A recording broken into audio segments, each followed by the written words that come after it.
खुसरोगर्द tower Khurasan Razvi प्रांत में सब्जवार के पास स्थित है।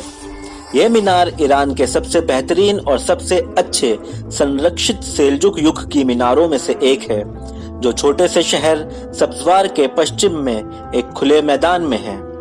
वास्तुकला का यह टुकड़ा 6वीं शताब्दी के हिजरी से मिलता है। ये ऊंचाई में लगभग 38 मीटर है और ये ईंटों से बना है। ईंट का काम कूफी शिलालेखों की गलियों के साथ बढ़ाया जाता है।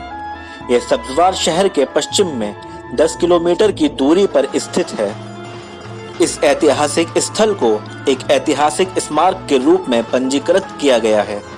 पुरातत्व अनुसंधानों के अनुसार यह टावर एक आजाद आला था, जिसे आबरेशम मार्ग पर कारवानों के लिए रास्ता खोजी गाइड के रूप में बनाया गया था और कारवां के लिए गाइड के रूप में इस्तेमाल किया जाता था।